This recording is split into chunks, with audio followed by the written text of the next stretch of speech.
बोलेगाव संभाजीनगर येथे माजी सभापती कुमारसिंह वाकळे यांच्या प्रयत्नातून रस्ता काँक्रिटीकरण कामाचा लोकार्पण सोहळा आमदार संग्राम जगताप यांच्या हस्ते संपन्न झालाय।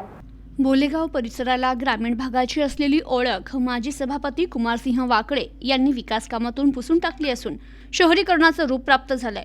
मूलभूत प्रश्नांपासून नियोजनबद्ध विकासाची कामे मार्गी लावली असल्यामुळे नागरिक मोठ्या प्रमाणात या ठिकाणी राहण्यासाठी या भागाला पसंती देत आहेत। विकास कामांबरोबरच या भागात मंदिरांची निर्मिती झाली असल्यामुळे धार्मिकतेचं केंद्र निर्माण झालंय। त्यामुळे नागरिक मोठ्या संख्येनं एकत्रित येत विचारांची देवाणघेवाण करत असतात। त्यामुळे एकमेकांमध्ये ऋणानुबंध निर्माण होत असतात। रस्त्यांची जाळे निर्माण केली असल्यामुळे नागरिकांचा दळणवळणाचा प्रश्न मार्गी लागत आहे।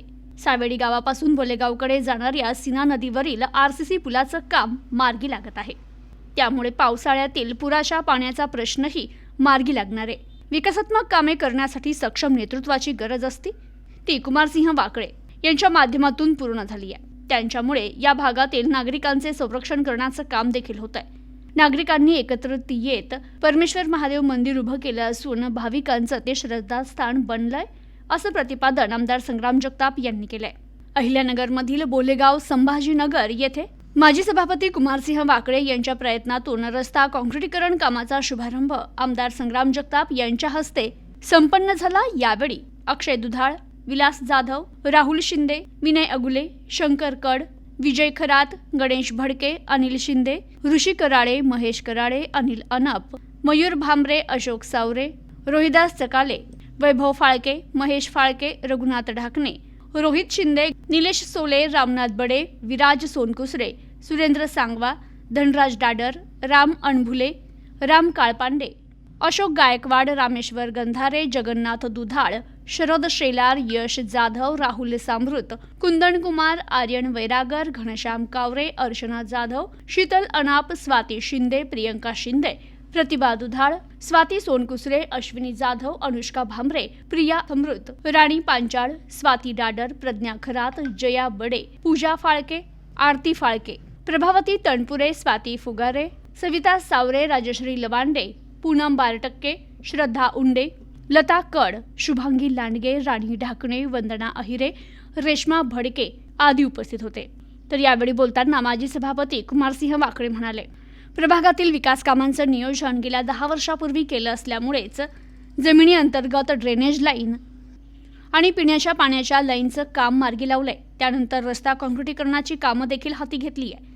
बोलेगाव गांधीनगर येथून मोठ्या व्यासाची बंद पाईप गटार योजना पूर्ण केली असल्यामुळे या परिसरातील ड्रेनेज लाईनचा प्रश्नही कायमस्वरूपी मार्गी लागलाय। रस्ता काँक्रिटीकरणाची कामं हाती घेतल्यामुळे या परिसराला सुशोभीकरणाचं रूप देखील प्राप्त झालंय। संभाजीनगर परिसरातील नागरिक देखील चांगलं काम करणाऱ्याच्या पाठीशी उभे राहत असल्यामुळे अधिक काम करण्यासाठी ऊर्जा मिळत असते, असं ते म्हणाले। तर संभाजीनगर परिसराचा विकास कामातून कायापालट झालाय। 3 वर्षापूर्वी या परिसरात कुठल्याच विकासाच्या सुविधा उपलब्ध नव्हत्या। पाण्यासाठी देखील नागरिकांना वणवण फिरावं लागत होतं। पावसाळ्यात घरी येणं मुश्किल होत होतं। गॅसची टाकी आणण्यासाठी बोलेगावात जावं लागत होतं। शाळेतील विद्यार्थ्यांना तर पावसाळ्यात घरीच ठेवावं लागत होतं। मात्र माजी सभापती कुमारसिंह वाकळे यांनी या ठिकाणी विकासाची सर्वच कामे मार्गी लावली असल्यामुळे नागरिकांनी समाधान व्यक्त केलंय। म्हणजे रात्रीचे वेगवेगळे झाड दिसले पाहिजे, म्हणजे अशा कुठेतरी लोकांना नवीन नवीन काहीतरी आपल्याला द्यायचं, ही विचारधारा ही मनामध्ये लागते, संकल्पना लागते, इच्छाशक्ती लागते आणि त्याच्यात होत असतं। निवडणूक बऱ्याच येत असतात, निवडणूक होत असतात, आमच्या अगोदर बरेच लोक होते, पुढेही भविष्यात होत राहतील। पण तुम्हाला सांगतो, नागरिकांचा विचार करणारे लोक पाहिजे। काही लोक येतात निवडणुकीपुरते येतात, परत काय सापडत नाही, परत दिसत नाही। निवडणूक जवळ आले की पुढे शेवटचे 6 महिने येतील, वर्षभर येतील, मग त्यांना काम आठवल, मग त्यांना कोणतरी तुमचा नातेवाईक आठवलं, मी तुमचा पाहुणा आहे, अरे इतक्या दिवस कुठं नातं नव्हतं काय, हेच नाही आम्ही तुमच्या तिकडे सर्व्हिसला आहेत, हा आम्ही याच्या सर्व्हिसला होतो, ते सर्व्हिस काही सांगत बसतील, पण 4-4.5 वर्ष दिसणार नाही, शेवटच्या टप्प्यात येतील। मग तुमचं ते काम करून देतो, भाऊ आता नव्हतं काम, ते जुनच आहे, तुला आता कसं काय साक्षात्कार झाला। असं काही लोक तुम्हाला सांगतो निवडणुकीच्या काळामध्ये हे काढत बसतात। कुणी तुमच्या जवळचा माणूस असेल त्याला सांगतील तुला अमुक काम देतो, तमुक काम देतो, पण तुम्हाला सांगतो निवडणूक झाली ते तुमचे फोन सुद्धा येणार नाही, फक्त तात्पुरतं आमिष हे दाखवलं जातं। आणि तशा प्रकारे तुम्हाला सांगतो या लोकसभेच्या निवडणुकीत तसंच झालं। काही लोक छोट्या छोट्या समाजामध्ये त्यांनी तुम्हाला सांगतो वाद लावून देण्याचं काम त्या लोकसभेच्या निवडणुकीमध्ये झालं आणि तुम्हाला सांगतो जे दुष्परिणाम पुढचे 5 वर्ष आपल्या सगळ्यांना भोगावं लागणार आहे. काही वेगळ्या विचाराचे लोक आले आणि त्या लोकांनी तुम्हाला सांगतो त्या निवडणुकीमध्ये आपल्या समोर एक गुलाल वेगळ्या प्रकारचा घेतला. तुम्हाला सगळ्यांना माहिती आहे, मी तेच सांगणार नाही, पण तुम्हाला सांगतो अजून आता आपल्याला 5 वर्षात सगळं दुष्परिणाम त्याचे भोगायचे. हरकत नाही, आपण त्याला करू नीट सगळं, तुम्ही त्याची काळजी करू नका. आपण फक्त आता निवडणुका येणार आहेत, परत आता लोकशाहीत असती शेवटी उभा राहायचं कोण राहायचं ते काय आपल्या हातात नसतं, पण त्याचं मूल्यमापन हे सगळ्या प्रकारचं आपण मतदार म्हणून आज आमच्यासारख्याचं केलं तसं कुमार भाऊ तुमचाही लोक करणार. तुम्ही त्याची काय कुठल्या प्रकारची काळजी करू नका. आम्हालाही लोक सांगत होते आता निवडणुकीच्या काळात रस्ते खोलले म्हणले लोक, आता सगळा दुरडा चालू आहे. रोज काही राजकीय विरोधक लोक जसं सिमेंटवर नाही का आपण कॉन्क्रीट वल्लं असतं आपण काय शोधतो तिथं कुत्रे नाही गेले पाहिजेत. रोज तुम्हाला सांगतो कुत्रे फिरायचे त्या नगरमध्ये, इकडं धुळे तिकडं रोज कुत्रे फिरत होते इकडे होते होय फिरत होते, पण लोकांनी एक कुत्रा त्या कॉन्क्रीटवर नाही दिलं.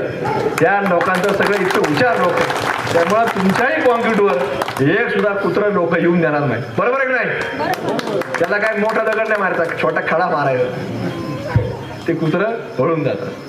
त्यामुळं लोक हुशार असतात, त्यामुळे हे सगळं लोकांना समजतं. त्यामुळं आज त्या मतपेटीतून माझ्यासारख्या कार्यकर्त्याला लोकांनी किती जरी कुत्र्याचे कॉम्प्युटर आले तरी तुम्हाला सांगतो त्यांनी वल्ल्या कॉन्क्रीटवर त्यांना सोडून दिलं नाही, आणि त्याच्यामुळं हे चांगलं कॉन्क्रीट आज शहरामध्ये होतंय. तशाच प्रकारे आपल्या बोलेगावच्या रायगडपासून तर संभाजीनगरपर्यंत सगळ्या रस्त्यांचं चांगलं दर्जेदार कॉन्क्रीट करण्याचं काम आज कुमार भाऊ तुमच्या माध्यमातून तुमच्या प्रयत्नातून या ठिकाणी आपल्याला झालेलं पाहायला मिळतं. आणि म्हणून रायगड आता नाव पाहतो आपण, रायगड म्हणजे छत्रपती शिवाजी महाराजांचं वास्तव्य हे रायगडावरती असायचं. आणि म्हणून ज्या वेळेला कुमार भाऊनी कार्यालय सुरू करायचं ठरवलं, आमची चर्चा झाली की नाव काय द्यायचं, आणि त्यावेळेला छत्रपती शिवाजी महाराजांचा एक आदर्श डोळ्यासमोर आला की ज्या रायगडावर छत्रपती शिवाजी महाराज या राज्याचा आणि देशाचा कारभार करायचे, तर कुठेतरी त्या कार्यालयाचं देखील ज्यावेळेस तुम्ही प्रभागाचं कामकाज करताय तर आपण कुठं छत्रपती शिवाजी महाराजांच्या विचारानं काम केलं पाहिजे असा एक आदर्श त्या कार्यालयाच्या माध्यमातून कुमार भाऊ आपण निर्माण करण्याचा प्रयत्न केला, आणि म्हणून त्या कार्यालयाचं नाव आज रायगड झालेलं आहे. आणि म्हणून त्या परिसराची ओळख दुसरं काही नसून ते रायगड असली पाहिजे, एवढं तुम्ही मात्र प्रत्येकाने लक्षामध्ये ठेवा. आणि म्हणून आजचा देखील कार्यक्रम ज्यावेळेस होतोय तर चांगला तुम्ही दिवस निवडला. आजचा दिवस म्हणजे श्री स्वामी समर्थ महाराजांचा प्रकट दिवस आहे. प्रकट दिनाच्या निमित्ताने आज सोमवारचा दिवस आहे. अनेक माता भगिनींचे आता 16 सोमवारचे उपास चालू आहे, त्यांचे कार्यक्रम चालू आहे. आणि मग आज त्या निमित्तानं आपल्याकडं महादेवाची आरती असन, आमच्या 2 भगिनींनी या ठिकाणी जे विशेष सन्मान केला त्या दोघींचे देखील मी अंतःकरणापासून एक कार्यकर्ता म्हणून या ठिकाणी तुमचे आभार व्यक्त करतो. आज तुम्ही ज्या छत्रपती शिवाजी महाराजांची एक प्रतिमा एक तुम्ही दिली, त्याच प्रकारे एक भगवी टोपी त्यांना आणि मला दोघांना दिली. तुम्हाला सांगतो ज्या विचारांची टोपी घातलेली ती विचारधारा निश्चित रूपानं एक चांगल्या पद्धतीनं खमक्या पद्धतीनं ती पूर्णत्वाकडे येण्याचं काम आमच्या सारखे कार्यकर्ते या ठिकाणी तुम्हाला करत असताना संपूर्ण शहरामध्ये जिल्ह्यामध्ये करत असताना तुम्हाला पाहायला मिळतील. मध्ये सुद्धा आज महादेवाची महाआरती करून त्यांनी या कार्यक्रमाला चांगली सुरुवात केली. काल गुढीपाडवा होता, हे त्या पाडव्याच्या निमित्ताने मराठी वर्षाचा पहिला दिवस संग्रामभाईंसोबत दिवसभर माझा गेला. आपल्याला माहिती की चंदना शेजारी गेल्यावरच सुवास मिळतो, तर त्या पद्धतीने मी सकाळीच विचार केला. म्हणून आज कार्यक्रम झाले, साहेबांना फोन केला, तुम्ही कुठे आहे? साहेब म्हणले मी शेंडीला आहे. म्हणलं मी आलो तिथं. त्यांना काही काम आहे का? म्हणलं काम नाही आहे, फक्त दिवसभर तुमच्यासोबत आज मला राहायचं आहे, कारण वर्षाचा आपला तो हिंदू वर्षाचा आपला पहिला दिवस आहे. आणि या ठिकाणी आज आपण जे पाहतोय लाईट पाहतोय, आज आपण पाहतोय की लाईटचे झाडं असतील. म्हणजे तुम्हाला सांगतो संग्रामभाई यांचं इतकं आपल्या वार्डावर किंवा माझ्यावर जीव आहे.